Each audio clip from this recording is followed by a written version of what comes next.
M&A 거래의 기술. 저자류 호연. M&A는 둘 이상의 기업이 결합되는 것이기에 단순한 투자에 그치지 않고 조직을 통합하는 일이 따른다. 금전뿐 아니라 비금전적 투자와 노력이 수반된다. M&A가 단순히 성사되었다고 성공하는 것이 아니다. 소기의 목표를 달성했는지가 성공과 실패를 가른다. 1980년대 이후 미국을 중심으로 활발하던 M&A는 국내에서도 IMF 구제 금융 이후 많이 있었지만 성공한 사례를 떠올리기 어렵다. 실패한 사례는 많이 찾을 수 있다.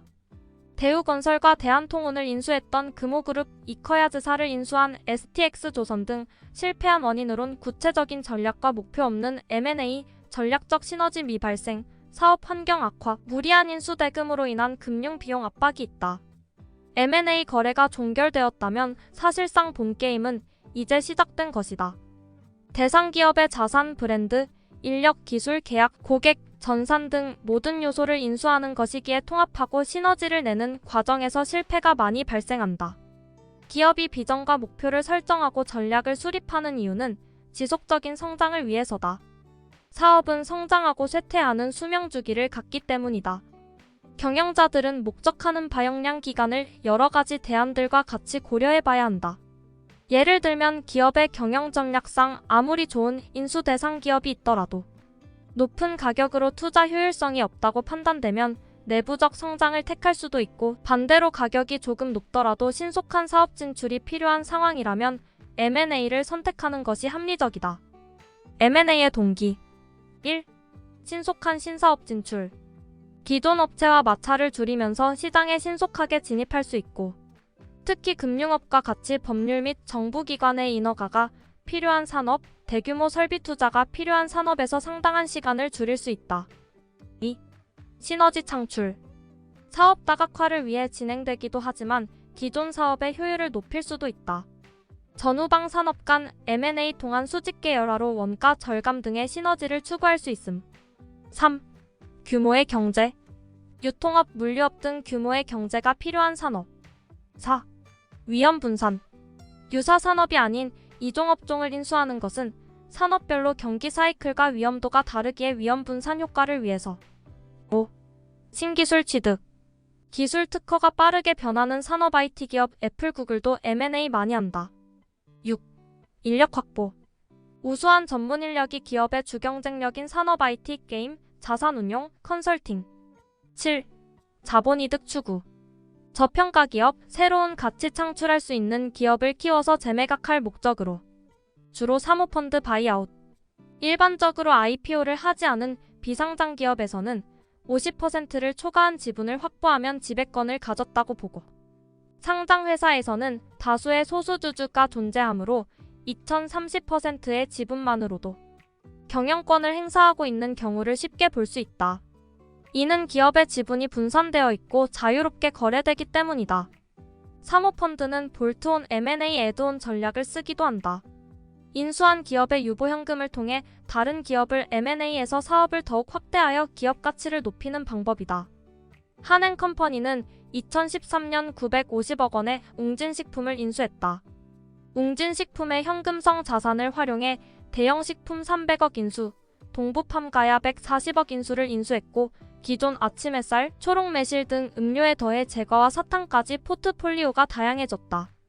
결국 2018년에 대만 식품유통기업 퉁이그룹에 2,600억에 매각하는 데 성공했다. 1,200억 차익을 얻었다. 타겟 선정 기준. 1. 산업군 및 대상사업 영위기업 리스트. 2. 매출액, 영업이익률 등 재무지표 확인. 3. 기술, 인력, 인허가, 브랜드 등 비재무지표 확인. M&A 절차는 특별히 정해진 규칙이 없고 참여자들 사이에 일반적이라고 인식된 절차의 틀은 존재한다. 1. 거래 의향 확인. 경영권을 가진 오너에게 접촉해 거래 의향 확인. M&A 자문사, 전문 부서를 통하여 이루어지는 것이 일반적. 2. 비밀 유지 확약서 체결. 거래 가격 등 거래 조건을 도출하기 위해서는 기업에 공개되지 않은 추가적인 정보가 필요함. 비밀 유지 확약서를 체결하고 정보와 거래 조건을 의논하게 됨. 3. 예비적 제안. 매도인은 비밀 정보와 투자 설명서 IM를 제공하고 거래 대상 거래 가격 대금 지급 방법 및 시기 독점적 협상 기간을 논의하게 된다. 상세 실사전으로 법적 구속력이 없으며 LOI 대략적인 협약 사항을 문서화한 것으로 금융기관, 정부인 허가에서 사용된 문서 형태로 제시됨. 4. 텀시트 체결. 예비적 제안을 받아보고 논의를 계속 진행하기로 결정했다면 거래 조건을 문서화하여 텀시트를 작성한다. 이 문서를 양해각서 MOU라고 표현하기도 하며 최종적인 거래 계약의 기본 줄기다. 정해진 양식은 없고 LOI나 인디커티브 오퍼에 매도인이 서명하는 형태로 대신하기도 한다. 5. 상세실사. 기업 전반의 심층적인 검토를 하며 통상적으로 상세실사라고 일컫는다. 대상 기업의 세부적인 정보 영업, 재무, 법률 등을 실사하고 계약서의 주요 사항을 구체화한다. 6. 본계약 체결. 상세 실사를 바탕으로 거래 대상, 가격 등 조건을 확정하고 발견된 사항을 기초로 기존 텀시트에서 수정된 거래 조건을 제시하기도 한다. 본계약 체결 시에는 매도인, 매수인이 각자 이사회 등 필요한 승인 절차를 진행하며 2단계에서 거래의 공표, 주식시장 공시가 이루어진다. 7. 거래 종결. 매수인과 매도인의 내부 승인, 기타 규제기관 승인이 선행되면 거래 대금 지급과 주식양도 절차가 이행되고 거래가 종료된다. 대상 기업의 전체 사업이 아닌 일부 사업 부문만을 거래하고자 하는 경우 영업양수도 거래를 진행하면 되며 매도인의 협상력이 크면 관심 없는 사업도 인수해야 될 수도 있고 매수인의 협상력이 크면 원하는 사업 부문만 거래할 수 있다. 자금 조달 방법은 크게 직접 투자와 간접 투자로 나뉜다. 직접 투자는 내부 유보현금, 차입금, 유상증자로 자금을 조달하고 간접 투자는 자금이 부족하거나 직접 투자하는 것이 비효율적이라고 판단되는 경우에 활용한다. 별도의 특수 목적 회사 SPC를 세워서 주인수자와 재무적 투자자가 출자하고 다시 그 SPC의 금융기관의 인수금융을 받아서 조달한다. 주로 사모펀드가 참여하며 SPC는 대상 기업의 미래 현금 흐름이 중요하다. 한계 기업 회생 절차 진행 중 워크아웃 기업 M&A는 대부분 유상증자 거래로 진행된다. 관계인집회나 채권금융기관 협의회 등 채권단의 승인이 필요하며 담보권을 가진 채권자 4분의 3, 일반 채권자 3분의 2 이상 동의가 필요하다. 유상증자 금액으로 부채 상환을 하기에 부채 비율은 감소하고 투자자는 경영권을 확보한다. 재무지표는 일반적으로 매출액, 영업이익, EBITDA 순이익, 자본을 이용하고 업종의 특수성에 따라 비재무지표는 전문 인력수, 가입자 수, MAU, 페이지뷰를 적용하기도 한다. 제조업 등 전통산업은 EBITDA, 신성장 산업기업은 영업이익, 순이익 마이너스인 경우가 많으므로 매출액이나 가입자 수 같은 비재무지표를 이용할 수 있다. 통상적으론 에비타 배수를 많이 사용하는데 기업의 현금 창출 능력을 나타내기 때문이다.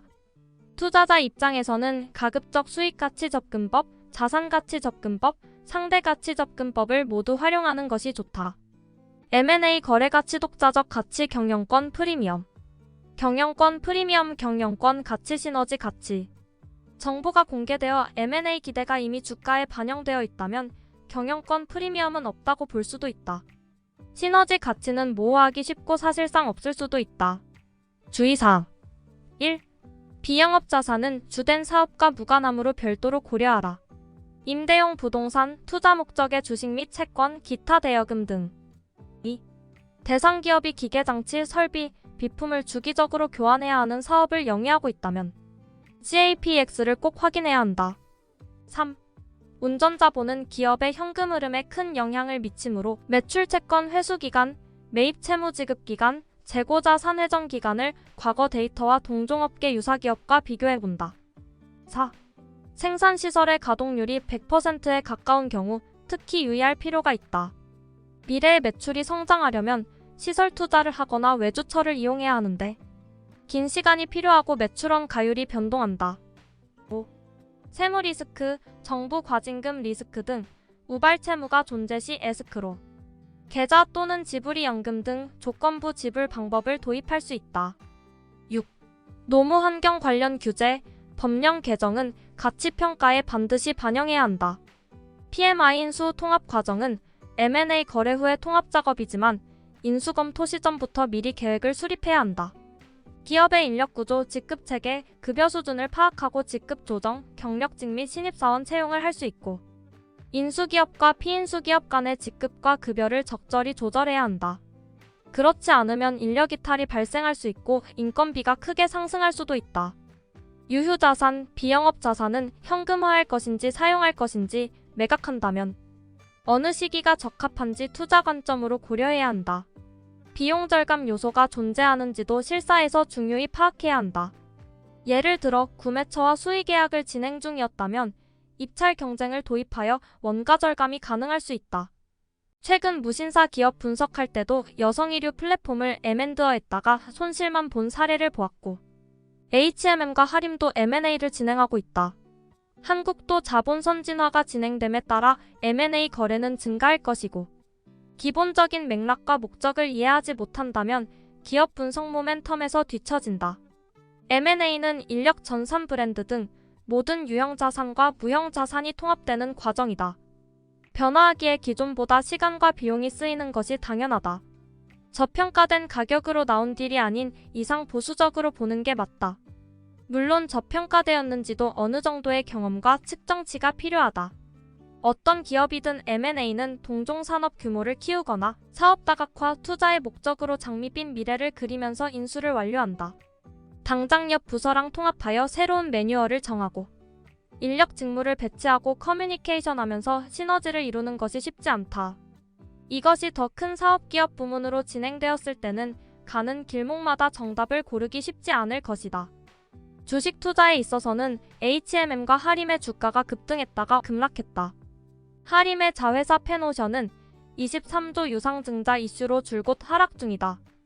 6조의 H&M을 매수해서 펜오션 유상증자 23조 인수금융으로 자금을 조달하는 것인데 현금유 보금이 10조이다. 또한 기존에 인수한 펜오션의 벌크선과의 시너지 효과를 노리고 있다. 인수 대금보다 현금이 큰 점, 해운업 규모의 경제로 투자자들은 이 M&A 딜을 좋게 보는 듯 하다.